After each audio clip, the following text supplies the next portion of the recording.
des Juifs de France qui aujourd'hui, d'une certaine manière, capitule, ou en tout cas ne veut pas capituler, mais par ces mots qui sont terribles, il dit voilà, les radicaux aujourd'hui, les radicaux islamistes ou IMT ont gagné.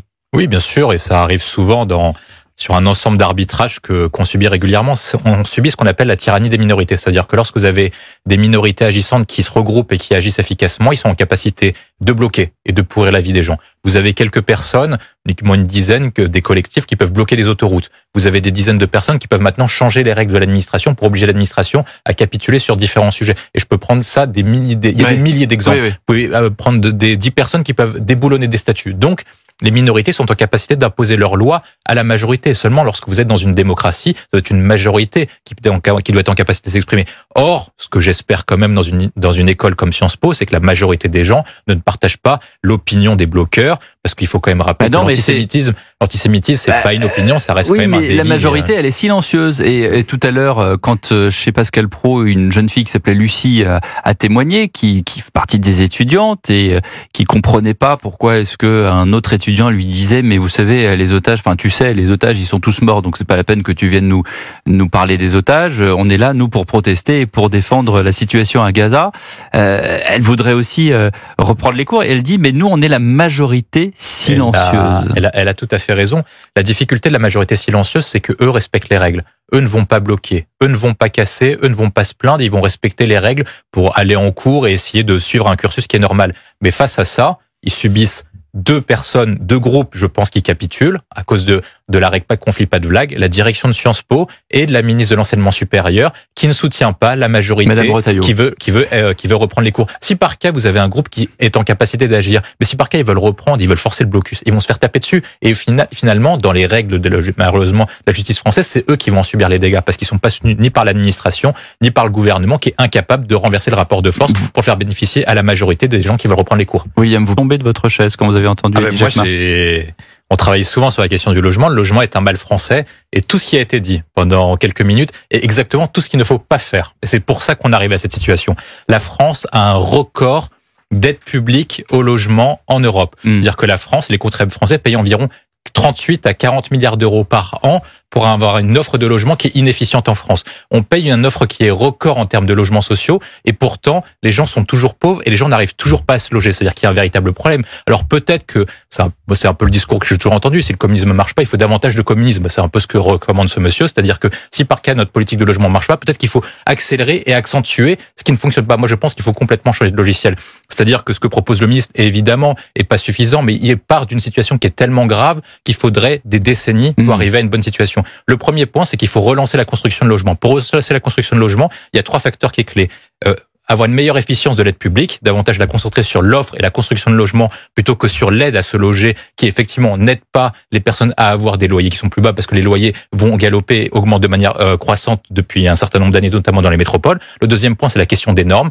Avec les normes qu'on a actuellement, c'est-à-dire qu'on bâtit du logement mais de manière beaucoup trop longue et donc on n'arrive pas à produire du bâti qui est beaucoup plus rapide. Il suffit de prendre un exemple, vous allez parler de la Chine tout à l'heure. La Chine arrive à produire des hôpitaux et des logements de manière très courte, alors que nous, on l'a vu quand il y avait le Covid, ils ont mis 10 jours pour mettre des hôpitaux. Et nous, c'était plus des algécos que des hôpitaux. On met beaucoup plus de temps. Troisième point, c'est la fiscalité.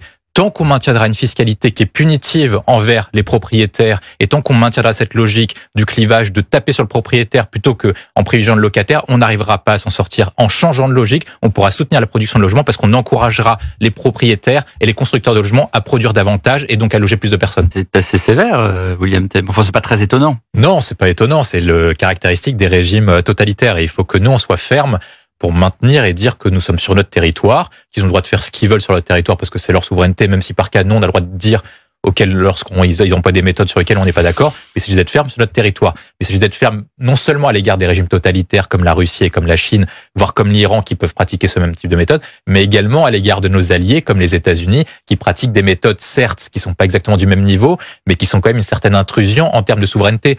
Il suffit que la France quand même rappelle quand même que sur notre territoire c'est pas un paillasson, on vient pas comme ça comme on rentre, c'est pas un McDonald's, et donc du coup, si par cas vous avez le droit effectivement de maintenir des fiches sur des personnes qui sont ressortissantes de votre point, nous sommes sur le territoire français et nous avons adopté des principes qui sont clairs. Il faut quand même rappeler que la France est un des seuls pays qui ne pratique pas l'extradition en disant que tous nos ressortissants ne peuvent pas être extradés. Et sur un certain nombre de points... Mais si on est ferme, si on est trop ferme, après, Xi Jinping peut dire dans ce cas-là, je viens pas. Et s'il vient pas, c'est un problème pour la France parce que on a éventuellement...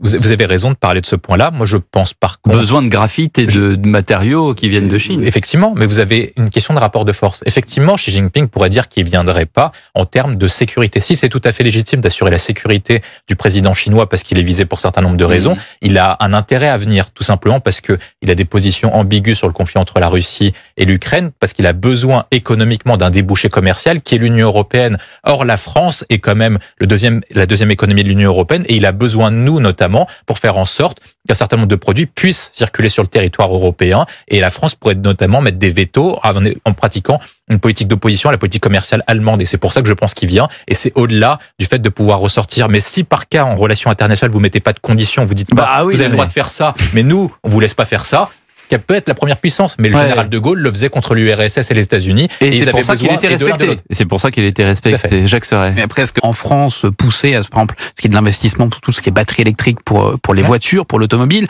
donc demander de faire des efforts d'un point de vue diplomatique, d'un point de vue économique, et puis en même temps dire, alors par contre, tes petits policiers là, ils nous embêtent un petit peu. En fait, on peut, c'est un peu compliqué diplomatiquement, mais vous voyez ce que je veux dire. Bien sûr. Non, mais en sens inverse, si par cas, on se rappelle notamment des positions qui avaient été tenues notamment sur une sorte de droit d'ingérence au territoire chinois pendant les Jeux olympiques de 2008, sur notamment les Tibétains. Effectivement, c'est un principe d'ingérence et effectivement, il fallait pas le faire. Par contre, sur notre propre territoire, il s'agit premièrement d'une question de souveraineté. Deuxième point, historiquement, on l'a toujours fait. Il faut se rappeler que lorsque les Américains surveillaient et espionnaient notamment nos grandes industries, Charles Pasqua, ministre de l'Intérieur, avait dit aux Américains, vous prenez vos ambassadeurs et vous êtes virés du territoire français tant que vous ne respectez pas notre souveraineté. Ensuite, après, sur les dossiers que vous évoquez, sur le dossier ukrainien, il ne bougera pas. On sait très bien quelle est la tactique de Xi Jinping. Il espère que Poutine gagne pour éventuellement envahir Taïwan et mettre un rapport la France était combienième puissance militaire et combienième puissance... Ça n'a pas changé entre temps. Sur le classement, ça n'a pas changé. Si on était 4e ou 5e, maintenant on est 6e ou 7e. Oui, ok, c'est à la marge. C'est la même puissance. C'est pas exactement pareil. Ensuite, après, il me reste quand même un dernier point sur les batteries électriques. Votre dernier point, vous allez le faire vite, oui, ça, parce que là, j'ai pas le temps. Parce que sur les batteries électriques, ce que veulent les Chinois, c'est inonder notre marché par leurs propres produits. Donc ils ont qu'à nous aider. Donc en fait, ils vont nous balayer. On connaissait la droite la plus bête du monde en France. Maintenant, on est désormais la gauche la plus bête du pays et peut-être du monde. J'avais oublié ce slogan. Quand on regarde la gauche, historiquement, la gauche a toujours représenté en France au moins 40% des électeurs. Et on voit bien qu'on a un rétrécissement de la gauche d'un point de vue électoral. C'est que ça fait quand même plusieurs élections présidentielles que la gauche est en incapacité de présenter un candidat au second tour. En 2022, en 2017. Et la dernière fois qu'ils ont pu y arriver, ça s'est construit un désastre, notamment celui de François Hollande lors de la présidence 2012-2017.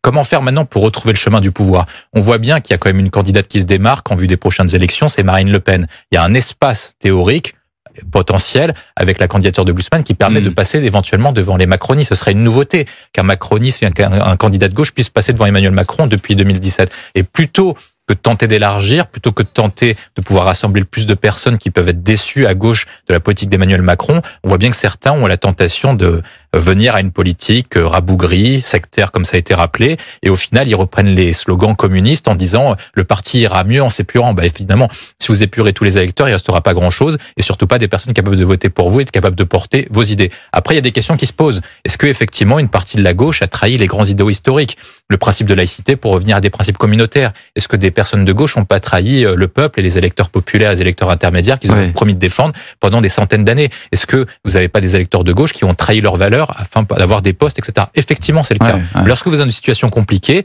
il faut davantage se reconstruire, repenser, aller de l'avant, plutôt que de soigner et penser davantage au combat du passé. Et tant que la gauche restera dans des délires, le wokisme, la cancel culture et des combats qui sont dits minoritaires, comme notamment le blocage de Sciences Po, ils n'arriveront pas à la politique. C'est au-delà des chiffres, c'est une question de dynamique.